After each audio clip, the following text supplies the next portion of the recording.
केंद्रीय गृह मंत्री अमित शाह ने मुख्यमंत्री नायब सिंह सैनी के साथ बैठक कर हरियाणा में नए कानूनों के कार्यान्वयन पर की समीक्षा। कहा 31 मार्च तक राज्य में लागू हो जाएंगे तीनों नए आपराधिक कानून। प्रदेश भर में धूमधाम से मनाई जा रही है गीता जयंती। कुरुक्षेत्र में 18,000 विद्यार्थियों ने एक साथ किया मंत्रोच्चारण। ऑनलाइन 1.5 करोड़ लोगों ने गीता मंत्र का जाप कर बनाया रिकॉर्ड। कुरुक्षेत्र में आयोजित 48 कोस सम्मेलन में मुख्यमंत्री नायब सिंह सैनी ने 48 कोस में चिन्हित 100 तीर्थों की जानकारी के लिए QR कोड और digital Kurukshetra tour guide app को किया लॉन्च। और मुख्यमंत्री की मौजूदगी में दिल्ली में इंटीग्रेटेड एविएशन हब हिसार के लिए तकनीकी सहायता हेतु अमेरिकी व्यापार एवं विकास एजेंसी और हरियाणा एयरपोर्ट विकास निगम के बीच हुआ MOU।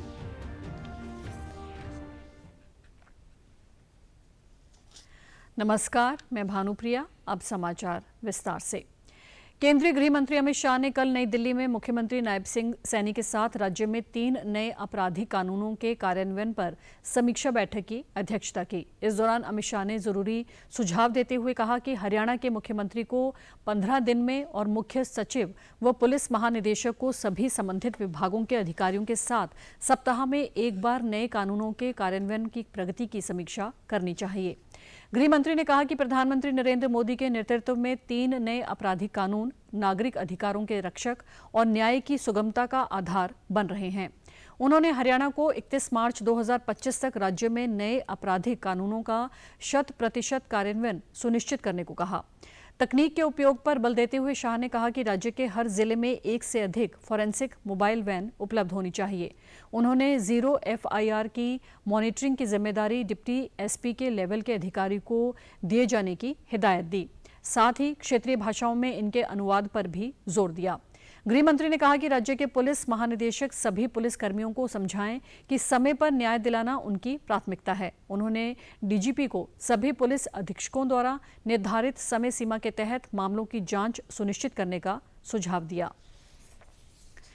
प्रदेश भर में आज गीता जयंती मनाई जा रही है। इस अवसर पर कुरुक्षेत्र के थीम पार्क में वैश्विक गीता पाठ का आयोजन किया गया, जिसमें 18,000 बच्चों ने एक स्थान पर बैठकर गीता के मंत्रों का जाप किया। इस बार ऑनलाइन माध्यम से 1.5 करोड़ लोग इन बच्चों के साथ गीता मंत्र का जाप किया, जो एक नया विश्व रिकॉर्ड बना है। कार्यक्रम में मुख्यमंत्री नायब सिंह सैनी ने बतौर मुख्य अतिथि शिरकत की। उनके साथ साथ केंद्रीय मंत्री शिवराज सिंह चौहान, तंजानिया के मंत्री पिंडी हजारा छत्र मुख्य रूप से मौजूद रहीं। मुख्यमंत्री ने सभी को गीता जयंती की शुभकामनाएं देते हुए कहा कि आज गीता जयंती महोत्सव को अंतर्राष्ट्रीय स्तर पर पहचान मिली है। गीता में जीवन के हर प्रश्न का उत्तर है और हर व्यक्ति को अपने धर्म व कर्तव्य का पालन करना चाहिए। इस अवसर पर उन्होंने घोषणा करते हुए कहा कि कुरुक्षेत्र के थीम पार्क को अब केशव पार्क के नाम से जाना जाएगा। CM ने कुरुक्षेत्र के सभी स्कूलों में कल अवकाश की भी घोषणा की। संवाद तक ही सीमित नहीं है, बल्कि यह हमारे हर प्रश्न का समाधान करती है। गीता का पहला और सबसे महत्वपूर्ण संदेश है धर्म और कर्तव्य का पालन करना। इसमें भगवान श्री कृष्ण ने अर्जुन के माध्यम से हमें बताया है कि जीवन में हर व्यक्ति को अपने कर्तव्यों का पालन करना चाहिए। कि जो ये थीम पार्क है, इस थीम पार्क को अब केशव पार्क के रूप में इसको जाना जाएगा। इसकी मैं अधिकारी से इसकी केशव पार्क ये बने, इस नाम से ये प्रचलित हो, इसके लिए मैं आज ये घोषणा करता हूं। कार्यक्रम में शामिल केंद्रीय मंत्री शिवराज सिंह चौहान ने कहा कि युवा गीता का पाठ कर इसे हृदय में ग्रहण करें। भारत के पास वेद, पुराण और गीता जैसी संपदा है, जिसके चलते देश में संयुक्त राष्ट्र के गठन से शताब्दियों पहले वसुधैव कुटुंबकम का संदेश दिया। भारत के संदेश में सर्व कल्याण पहले से ही निहित है। उन्होंने आगे कहा कि प्रधानमंत्री के नेतृत्व में देश आज तेजी से आगे बढ़ रहा है, लेकिन बार बार होने वाले चुनाव से इसमें बाधा उत्पन्न होती है। इसलिए हमें एक राष्ट्र एक चुनाव की नीति पर चलना चाहिए। पढ़ें, लेकिन गीता जी को हृदय में धारण करें। गीता जी की माने भी, यही मेरा निवेदन है। 5162 साल पुराना तो ज्ञात इतिहास है हमारा। हजारों साल पहले हमारे ऋषियों ने केवल हमारी चिंता नहीं की, दुनिया की चिंता की। उन्होंने दुनिया के सब विचारों का आदर करते हुए कहा, एकम सद विपरा बहुधा वदंती। समय का अपव्यय, धन का अपव्यय हमारे विकास को अवरोध करता है। ये चुनाव हमेशा होने वाला, और इसलिए संविधान में संशोधन करके 5 साल में एक बार सभी विधानसभा और लोकसभा के चुनाव एक साथ होने चाहिए। इसके लिए जन जागरण हमको करना चाहिए। वहीं स्वामी चिदानंद सरस्वती ने कहा कि हरियाणा ने धर्म की जीत का एक मॉडल बनाया है। भारत विचार, संस्कृति और संस्कार के बल पर खड़ा है और गीता का संदेश है कि सत्य पर अडिग रहो। शिकायतों के साथ केवल देश में नहीं बल्कि पश्चिम की धरती पर भी एक नए नए नैरेटिव घड़ते जा रहे हैं। इस देश को इन नैरेटिव्स की आवश्यकता नहीं है, इन नारों की आवश्यकता नहीं है। ये देश नारों के बल पर नहीं बल्कि विचारों के बल पर खड़ा हुआ है। ताकत और तलवार के बल पर नहीं बल्कि संस्कृति और संस्कारों के बल पर खड़ा रहा है। यही है गीता का संदेश, सत्य पर रहो। बात संख्या की नहीं है, संख्या तो कौरवों की ज्यादा थी। उधर प्रधानमंत्री नरेंद्र मोदी ने भी आज गीता महोत्सव के अवसर पर लोगों को शुभकामनाएं दी। सोशल मीडिया पोस्ट में उन्होंने कहा कि इस पावन पर्व को भारतीय संस्कृति, अध्यात्म और परंपरा का मार्गदर्शन करने वाले ग्रंथ की जयंती के रूप में मनाया जाता है। उन्होंने भगवान श्री कृष्ण को याद किया और उम्मीद जताई कि भगवद गीता सभी को कर्मयोग का मार्ग दिखाएगी। गीता जयंती के अवसर पर आज कुरुक्षेत्र में 48 कोर्स सेमिनार का आयोजन किया गया। इस अवसर पर मुख्यमंत्री नायब सिंह सैनी ने मुख्य अतिथि के तौर पर उपस्थित रहे। उन्होंने 48 कोर्स कुरुक्षेत्र ग्लांस ऑफ तीर्थ और कुरुक्षेत्र तीर्थ विवरणिका नामक 2 पुस्तकों का विमोचन किया। साथ ही उन्होंने 48 कोर्स में चिन्हित 100 तीर्थों की जानकारी के लिए QR कोड व digital Kurukshetra tour guide app को भी लॉन्च किया। अपने संबोधन में मुख्यमंत्री ने कहा कि केंद्र व प्रदेश सरकार भारतीय संरक्षण और विकास के लिए प्रतिबद्ध है। कुरुक्षेत्र में भारत की महान संस्कृति को आगे बढ़ाने का कार्य जारी है। 48 कोस में स्थित तीर्थों के जीर्णोद्धार के लिए काम किया जा रहा है। 164 तीर्थों के सर्वेक्षण और दस्तावेजीकरण का कार्य किया जा रहा है और इनमें और भी तीर्थ जुड़ेंगे। 164 तीर्थों की सूची को जो अभी स्वामी ज्ञानानंद जी महाराज ने जिसकी चर्चा की है और जिसकी चर्चा हमारे केडीबी के मानद सचिव उपेंद्र जी ने भी की है, 164 तीर्थों की सूची में सर्वेक्षण एवं दस्तावेजीकरण के पश्चात 18 नए तीर्थों को इसमें जोड़ा गया है। मुझे खुशी है कि यह कार्य अभी जारी है और निकट भविष्य में इस सूची में और भी तीर्थों को जोड़ने की पूरी संभावना है। पिछले 5 सालों में कुरुक्षेत्र विकास को 93 विकास कार्यों के लिए 76 करोड़ रुपया यहां पर उनके विकास के लिए स्वीकृत किया गया है। उन्होंने कहा कि कुरुक्षेत्र को प्रमुख पर्यटन स्थल के रूप में विकसित किया जाएगा। इसी कड़ी में ज्योतिसर तीर्थ में अंतर्राष्ट्रीय स्तर का अनुभव केंद्र बनाया गया है। ब्रिज की 84 कोस की यात्रा की तरह 48 कोस की यात्रा भी शुरू करने के प्रयास किए जा रहे हैं। कुरुक्षेत्र को कृष्ण जन्मभूमि और हरिद्वार से जोड़ने के लिए ट्रेन भी चलाई जाएगी। सीएम ने बताया कि 80 तीर्थों पर विकास कार्य जारी है। कैथल में जिला स्तरीय गीता जयंती महोत्सव के तहत आज भाई उदय सिंह किला परिसर में विभिन्न स्कूलों के विद्यार्थियों और शहर वासियों ने एक साथ श्रीमद् भागवत गीता के 18 श्लोकों का सामूहिक उच्चारण किया। किला परिसर में एकत्रित 500 बच्चों, अधिकारियों, कर्मचारियों सहित मौके पर मौजूद हजारों लोगों को संस्कृत प्राध्यापक रोहित शर्मा व जियो गीता परिवार से एडवोकेट दिनेश पाठक ने सामूहिक श्लोकाचारण करवाया। साथ ही जिले भर के स्कूलों से 4500 बच्चे ऑनलाइन माध्यम से इस कार्यक्रम में शामिल हुए।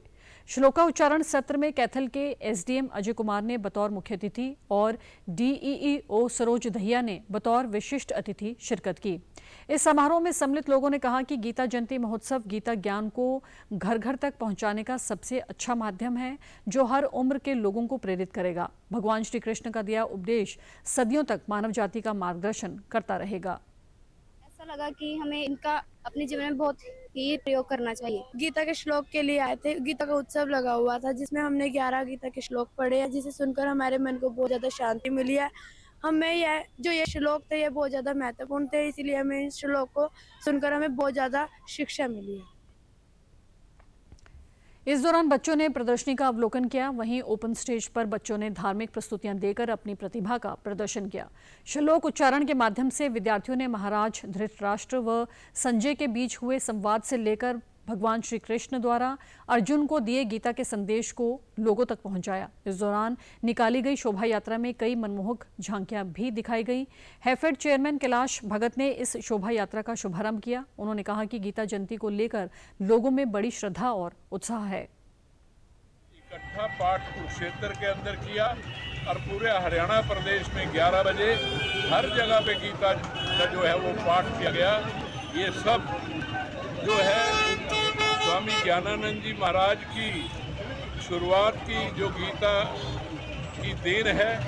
आज पूरी दुनिया के अंदर मुनीषी स्वामी ज्ञानानंद जी का नाम इसी चीज पे लिया जा रहा है कि पूरा हरियाणा नहीं, पूरी दुनिया के अंदर उन्होंने गीता का प्रचार किया। सिरसा में 3 दिवसीय जिला स्तरीय अंतर्राष्ट्रीय गीता महोत्सव के समापन अवसर पर शोभा यात्रा निकाली गई, जिसे बतौर मुख्य अतिथि भाजपा जिला अध्यक्ष शीशपाल कंबोज ने हरी झंडी दिखाकर रवाना किया। समारोह में छात्र छात्राओं ने सांस्कृतिक कार्यक्रम पेश किए और सरकारी विभागों की ओर से प्रदर्शनियां लगाई गईं। इस मौके पर शीशपाल कंबोज ने कहा कि हमें गीता को अपने जीवन में प्रेरणा के साथ उतारने का काम करना चाहिए। इस सफल आयोजन के लिए जिला प्रशासन और भाग ले रहे सभी बच्चे बधाई के पात्र हैं। गीता जयंती महोत्सव का उद्देश्य है कि आज की युवा पीढ़ी जो नशे की दलदल में फंस गई है उसे सही दिशा में लगाया जाए, उन्हें गीता के साथ जोड़ा जाए, जिसमें सरकार भी प्रयास कर रही है। मैं संस्थावासियों को, पूरे प्रदेश को इस बात की बधाई दूंगा। मुझे यहाँ आकर बड़ी खुशी हुई कि छोटे छोटे बच्चों ने, स्कूल के स्टूडेंट ने यहाँ इस प्रोग्राम में भाग लिया।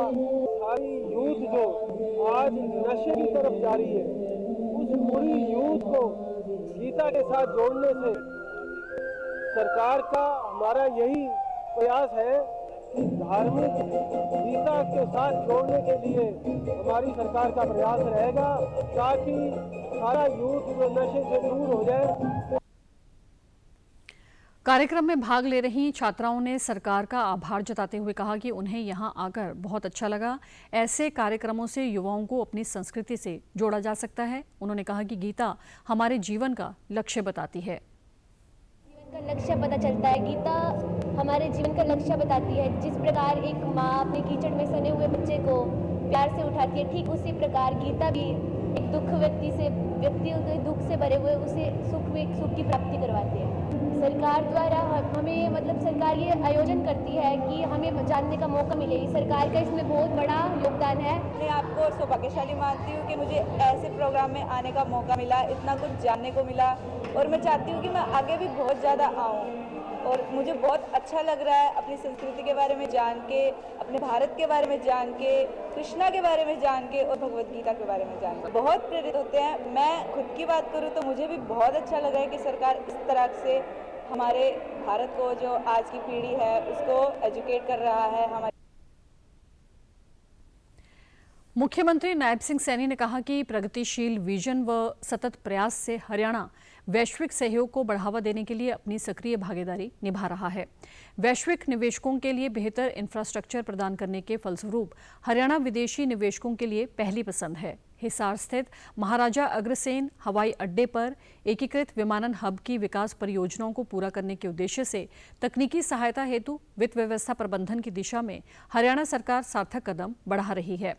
कल मुख्यमंत्री की मौजूदगी में नई दिल्ली स्थित हरियाणा भवन में अमेरिकी व्यापार एवं विकास एजेंसी और हरियाणा एयरपोर्ट विकास निगम के बीच समझौता ज्ञापन पर हस्ताक्षर किए गए।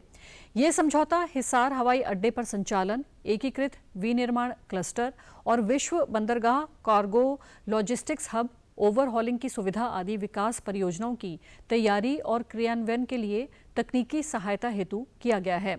सीएम ने बताया कि ये एमओयू हरियाणा के विमानन क्षेत्र को नई ऊंचाइयां देने में सहायक होगा। इस समझौते से प्रस्तावित रोड मैप से न केवल विमानन क्षेत्र में तकनीकी प्रगति होगी बल्कि दीर्घकालीन आर्थिक विकास भी होंगे। यूएस के साथ ये साझेदारी नवाचार और सहयोग में एक उदाहरण बनेगी और इसका लाभ महाराजा अग्रसेन एयरपोर्ट हिसार को विकसित करने में अहम रहेगा। इस समझौते के अंतर्गत एयरपोर्ट के विकास और संचालन के लिए अलग अलग परियोजनाएं बनाना, सार्वजनिक निजी भागीदारी के तहत निवेशकों को आकर्षित करना भी शामिल है। उन्होंने कहा कि ये साझेदारी बुनियादी ढांचे में भारत की रणनीतिक उद्देश्यों को प्राप्त करने में मदद करेगी।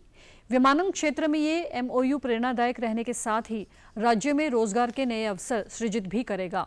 हरियाणा सरकार प्रधानमंत्री नरेंद्र मोदी के विकसित भारत के सपने को साकार करने में योगदान दे रही है। यह समझौता हरियाणा के विमानन क्षेत्र को नई ऊंचाइयों पर ले जाने में ठोस कदम साबित होगा। यह विमानन और बुनियादी ढांचे में भारत के रणनीतिक उद्देश्यों को प्राप्त करने में मदद होगा। साथ ही यह माननीय प्रधानमंत्री श्री नरेंद्र मोदी जी के विकसित भारत के सपनों को साकार करने में योगदान करेगा। इस समझौते से तहत प्रस्तावित रोड मैप से न केवल तकनीकी प्रगति होगी बल्कि हरियाणा में दीर्घकालिक आर्थिक विकास, रोजगार सृजन और कौशल विकास भी होगा। भारत में अमेरिका के राजदूत एरिक गारसेटी ने कहा कि इस एमओयू के माध्यम से नागरिक उड्डयन एवं विमानन क्षेत्र में हरियाणा और अमेरिका के बीच एक नया अध्याय जुड़ रहा है जो वैश्विक विकास में अहम कड़ी साबित होगा। उन्होंने कहा कि विगत 2 साल से वे भारत में राजदूत हैं और भारतीय संस्कृति ने उनका दिल जीत लिया है। भारत एक बढ़ती हुई अर्थव्यवस्था है और भारत अब इंफ्रास्ट्रक्चर में नित नए आयाम हासिल कर रहा है। भविष्य में भारत और अमेरिका के बीच मैत्रीपूर्ण संबंध और मजबूत होंगे। मुख्यमंत्री नायब सिंह सैनी ने कल संसद भवन का दौरा किया। इस दौरान उनके साथ पुलिस महानिदेशक शत्रुजीत कपूर सहित अनेक वरिष्ठ अधिकारी मौजूद रहे। बाद में उन्होंने पत्रकारों से बातचीत में केंद्रीय गृह मंत्री अमित शाह के साथ 3 नए कानूनों को लेकर हुई बैठक के बारे में जानकारी देते हुए कहा कि नए कानूनों से लोगों को त्वरित न्याय की प्रक्रिया सुनिश्चित हो पाएगी। वहीं गुरुग्राम में हुए बम ब्लास्ट को लेकर सीएम ने कहा कि आरोपी को गिरफ्तार कर लिया गया है और जांच जारी है। ये भारत पिनल कोड 3 नए कानून आए हैं। इसका प्रदेश के और देश के लोगों को बड़ा इसका लाभ मिलने वाला है, क्योंकि पूर्व में जो अंग्रेजों के ज़माने के कानून थे उन्होंने अपने तरीके से इन कानूनों को बनाया और अपने तरीके से वो उस कानूनों का उपयोग करते थे। परंतु अब लोगों को नाजायज किसी के साथ गलत ना हो, किसी को नाजायज सजा ना मिले और अगर किसी ने अपराध किया है वो छूटे ना, इसको लेकर के आज उसकी चर्चा हुई है। हमने काफ़ी हरियाणा के अंदर इसके ऊपर काम किया है। नशे में था वो युवा बालक था और उसने एक सूतली का बम था वो फेंका है और उसको गिरफ्तार भी कर लिया, तुरंत ही वहीं गिरफ्तार कर लिया था और उसकी जांच चल रही है। क्या है उसके दिमाग में, क्या विषय था क्या नहीं था, वो पता लगेगा जांच के बाद। कोई अपराध। हरियाणा सरकार ने विज्ञापन संख्या 1/2023 के माध्यम से भर्ती किए गए कॉमन कैडर के ग्रुप डी कर्मचारियों की पोस्टिंग की प्रक्रिया शुरू कर दी है। मानव संसाधन विभाग ने सभी विभाग अध्यक्षों को लिखे एक पत्र में कहा कि विभाग द्वारा ऐसे कर्मचारियों की नियुक्ति की प्रक्रिया जारी है जिन्होंने संबंधित मंडल आयुक्त कार्यालय या उपायुक्त पंचकुला के कार्यालय में पहले ही कार्यभार ग्रहण कर लिया है। पत्र में कहा गया है कि विभागों को आवंटित ग्रुप डी कर्मचारियों की जिलेवार सूची अगले सप्ताह ईमेल के माध्यम से संबंधित विभाग अध्यक्षों को भेज दी जाएगी। फील्ड कार्यालयों के प्रमुखों को निर्देश दिया जाए कि वे इन कर्मचारियों को तुरंत अपनी ड्यूटी ग्रहण की अनुमति दें और बाद में सक्षम प्राधिकारी द्वारा संबंधित जिलों के भीतर विशेष कार्यालयों के संबंध में विशिष्ट आदेश जारी किए जाएं।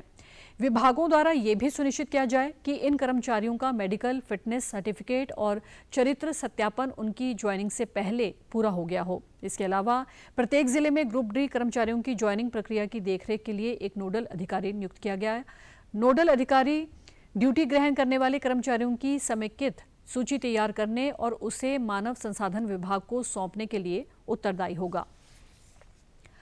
हरियाणा और पंजाब में खालिस्तानी आतंकियों के नेटवर्क का पता लगाने के लिए आज सिरसा जिले के डबवाली हलके में एनआईए ने छापेमारी की। सुबह करीब 5 बजे पहुंची टीम की रेड 11 बजे तक चली। एनआईए द्वारा ये कार्रवाई पंजाब में मुक्तसर, बठिंडा और मोगा में की गई।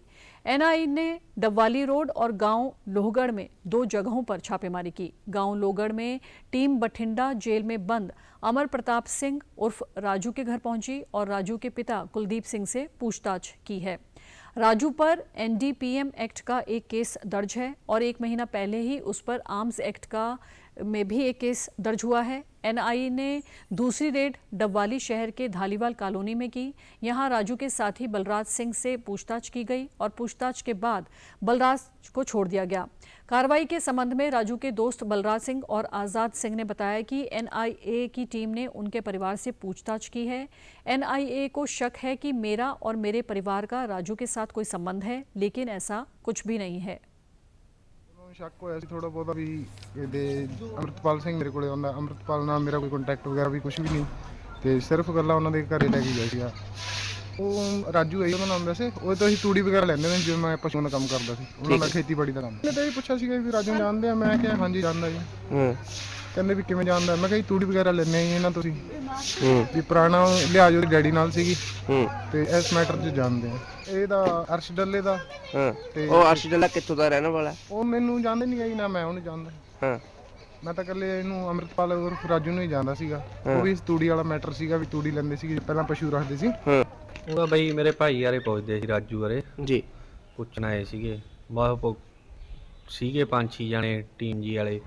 ਪੁੱਛ ਕੇ ਤੇ ਬਸ ਉਹ ਚਲੇ ਗਏ। ਉਹਨਾਂ ਨੇ ਤਾਂ ਬਸ ਮੇਰੇ ਭਰਾ ਬਾਰੇ ਹੀ ਪੁੱਛਿਆ ਜੀ ਕਿੱਥੇ ਆ। ਮੈਂ ਉਹਨੂੰ ਦੱਸਤਾ ਵੀ ਭਾਈ ਮੇਰੇ ਤੋਂ ਤਾਂ ਅੱਡ ਰਹਿੰਦਾ ਹੈਗਾ, ਮੈਂ ਅੱਡ ਰਹਿਣਾ ਉਹਦਾ ਤੇ ਮੈਨੂੰ ਵੀ ਉਹਦੇ ਬਾਰੇ ਪਤਾ ਨਹੀਂ, ਨਾ ਹੀ ਮੇਰੀ ਬਾਹਲੀ ਬੋਲ ਚਾਲ ਆ ਉਹਦੇ ਨਾਲ। बांग्लादेश में हिंदुओं पर हो रहे अत्याचार के खिलाफ फतेहाबाद शहर में हिंदू संगठनों ने प्रदर्शन कर रोष जताया। संगठन से जुड़े लोग हाथों में तिरंगा लेकर लघु सचिवालय पहुंचे और डीसी को राष्ट्रपति, प्रधानमंत्री व संयुक्त राष्ट्र संघ के नाम ज्ञापन सौंपा। लोगों ने बांग्लादेश में हो रहे कत्लेआम पर पाबंदी लगाने की मांग उठाई। आरएसएस, विश्व हिंदू परिषद, सेवा भारती जैसे हिंदूवादी संगठनों से जुड़े लोग भारी संख्या में जगजीवनपुरा स्थित दीनदयाल उपाध्याय पार्क में इकट्ठे हुए। लोग यहां से रोष प्रकट करते हुए लघु सचिवालय तक पहुंचे। प्रदर्शनकारियों का नेतृत्व कर रहे श्री अद्वैत स्वरूप विचार आश्रम मंदिर के संत विज्ञान प्रेमानंद ने कहा कि दिन दहाड़े बांग्लादेश में मठ मंदिर तोड़े जा रहे हैं। हिंदू, सिख, बौद्ध आदि वहां के सभी अल्पसंख्यक समुदायों पर हमले हो रहे हैं, जो कि बिल्कुल निंदनीय है। राष्ट्रपति, प्रधानमंत्री जी तक, गृह मंत्री जी तक ये सारा ज्ञापन आज दिया गया है डीसी साहब को कि ये इसके ऊपर तुरंत कार्रवाई की जाए और जो संयुक्त राष्ट्र है वो भी इसमें अपनी जो शांति सेना है वो बांग्लादेश में भेजें और वहाँ पर शांति हो, हिंदुओं के ऊपर कुछ रहम खाया जाए। वहाँ बहुत बेरहमी से हिंदुओं के कत्ल किए जा रहे हैं और दिन में शरेआम किए जा रहे हैं। तो ये सभी हिंदुओं के मन में इस बात का बड़ा क्रोध भी है, रोष भी है कि वहाँ पर सरकारें कुछ नहीं कर रही हैं। विश्व का जो संगठन है, संयुक्त राष्ट्र कुछ नहीं कर रहा। सबके सामने ये मारकाट चल रही है, ऐसी तो कभी पहले भी नहीं हुई। सेवा भारती हिंदू संगठन के सदस्य अनमोल सिंह ने कहा कि बांग्लादेश जैसा देश भारत की रोटी पर पल रहा है और भारत का ही बनाया हुआ है। अब यहाँ के लोगों को भी समझ जाना चाहिए कि एक हैं तो सेफ हैं। उन्होंने कहा कि संयुक्त राष्ट्र संघ को जल्द इस मामले में हस्तक्षेप करना चाहिए। डीसी साहब के मार्फत राष्ट्रपति और प्रधानमंत्री को विज्ञापन देने के लिए यहाँ आए थे, जिससे मानव आयोग भी इस पे होश में आए ताकि हिंदुओं के ऊपर जो हो रहा है, नस रहा है, उसको बंद किया जाए, जल्दी जल्दी रोका जाए और हिंदुओं को वहाँ सेफ जोन में लिया जाए। मांग पत्र में मुख्य मांगे यह है जो हिंदुओं के ऊपर जो अत्याचार हो रहा है उसको जल्दी से जल्दी पूर्ण रूप से बंद किया जाए और हिंदुओं को वहाँ सुरक्षित किया जाए। प्रदेश सरकार के श्रम विभाग द्वारा राष्ट्रीय राजधानी क्षेत्र के पंजीकृत निर्माण श्रमिकों के लिए आर्थिक सहायता योजना शुरू की गई है। प्रदूषण के कारण निर्माण गतिविधियां बंद होने से प्रभावित निर्माण श्रमिकों को सरकार द्वारा प्रति सप्ताह 2,539 रुपये का निर्वाह भत्ता प्रदान किया जा रहा है। श्रम मंत्री अनिल विज ने कहा कि राज्य सरकार श्रमिकों की समस्याओं के प्रति संवेदनशील है और उनके हितों की रक्षा के लिए हर संभव प्रयास कर रही है। उन्होंने बताया 75,116 से अधिक निर्माण श्रमिक इस आर्थिक सहायता योजना का लाभ उठा चुके हैं। ये सहायता राशि सीधे प्रभावित श्रमिकों के बैंक खातों में डायरेक्ट बेनिफिट ट्रांसफर के माध्यम से प्रदान की जा रही है। उन्होंने सभी पात्र निर्माण श्रमिकों से अपील की है कि वे इस योजना का लाभ लेने के लिए जल्द से जल्द आवेदन करें और इस योजना का लाभ उठाएं। 20 दिसंबर शाम 5 बजे तक बोर्ड की वेबसाइट hrylabor.gov.in पर या फिर नज़दीकी हेल्प डेस्क पर जाकर भी आवेदन किया जा सकता है। ये योजना उन सभी श्रमिकों के लिए एक बड़ी राहत है जो ग्रैप के कारण बेरोजगार हो गए हैं। इस योजना से उन्हें आर्थिक रूप से मदद मिलेगी और वे अपने परिवार का पालन पोषण कर सकेंगे। हरियाणा से गुरुद्वारा प्रबंधक कमेटी के प्रथम आम चुनाव के लिए शेड्यूल जारी कर दिया गया है। सभी 40 वार्डों के आम चुनाव 19 जनवरी 2025 को होंगे। इस बारे में जानकारी देते हुए गुरुद्वारा चुनावों के आयुक्त जस्टिस HS भल्ला ने बताया कि नामांकन आमंत्रित करने के लिए रिटर्निंग अधिकारी द्वारा 18 दिसंबर को सूचना प्रकाशित की जाएगी। इसके बाद 20 से लेकर 28 दिसंबर तक नामांकन भरे जाएंगे और 30 दिसंबर को छंटनी की जाएगी। 2 जनवरी को 3 बजे तक नामांकन वापस लिए जा सकते हैं। अगर आवश्यक हुआ तो 19 जनवरी को हरियाणा सिख गुरुद्वारा प्रबंधक कमेटी के चुनाव सुबह 8 बजे से लेकर सायं 5 बजे तक करवाए जाएंगे। मतदान पूरा होने के तुरंत बाद बूथ पर ही मतगणना करवा दी जाएगी। प्रधानमंत्री नरेंद्र मोदी और केंद्रीय गृह मंत्री अमित शाह ने पूर्व राष्ट्रपति प्रणब मुखर्जी की जयंती पर श्रद्धांजलि अर्पित की है। सोशल मीडिया पोस्ट में प्रधानमंत्री ने उन्हें विशिष्ट सार्वजनिक व्यक्तित्व, उत्कृष्ट राजनेता और अद्भुत प्रशासक बताते हुए कहा कि भारत के विकास में प्रणब मुखर्जी का योगदान उल्लेखनीय है। प्रणब मुखर्जी के पास सभी क्षेत्रों में आम सहमति बनाने की अद्भुत क्षमता थी। उन्होंने ये भी कहा कि राष्ट्र के लिए उनके दृष्टिकोण को साकार करने के प्रयास जारी रहेंगे। वहीं गृह मंत्री अमित शाह ने कहा कि प्रणब दा ने राष्ट्रीय प्रशासन में महत्वपूर्ण भूमिका निभाई। संजय मल्होत्रा ने आज भारतीय रिजर्व बैंक के 26वें गवर्नर के तौर पर पदभार संभाल लिया है। शक्तिकांत दास की जगह संजय मल्होत्रा ने पदभार संभाला है। इससे पहले मल्होत्रा राजस्व विभाग के सचिव के तौर पर कार्यरत हैं। RBI गवर्नर के तौर पर उनका कार्यकाल 3 साल का होगा। संजय मल्होत्रा राजस्थान कैडर के 1990 के IAS अधिकारी हैं। उन्होंने IIT कानपुर से इलेक्ट्रिक इंजीनियरिंग में डिग्री ली और अमेरिका की प्रिंसटन यूनिवर्सिटी से सार्वजनिक नीति में मास्टर डिग्री हासिल की है। अपने करियर में उन्होंने कई महत्वपूर्ण पदों पर काम किया है, जिनमें REC लिमिटेड के अध्यक्ष व प्रबंध निदेशक और वित्तीय सेवाओं के सचिव शामिल हैं। दिसंबर 2022 में मल्होत्रा ने राजस्व सचिव के रूप में कार्यभार संभाला। इसके अलावा अप्रैल 2023 में उन्हें कॉरपोरेट मामलों के मंत्रालय में सचिव का अतिरिक्त पदभार भी दिया गया। RBI गवर्नर के तौर पर संजय मल्होत्रा के सामने मुद्रास्फीति को नियंत्रण में रखने और आर्थिक विकास को तेज करने की बड़ी जिम्मेदारी होगी। हरियाणा के साथ लगते पड़ोसी राज्य हिमाचल प्रदेश में पहाड़ों की राजधानी कहे जाने वाले शिमला और नज़दीकी क्षेत्रों में हुई ताज़ा बर्फबारी से मैदानी इलाकों में ठंड का असर बढ़ गया है। बर्फबारी से जहां स्थानीय लोगों को परेशानी का सामना करना पड़ रहा है, वहीं सैलानी इससे बेहद उत्साहित नजर आ रहे हैं। हिमाचल प्रदेश के साथ ही जम्मू कश्मीर के कई इलाकों में तापमान जमाव बिंदु से नीचे चला गया है। वहीं इस बर्फबारी के असर से कल हरियाणा में दिन भर शीतलहर चली।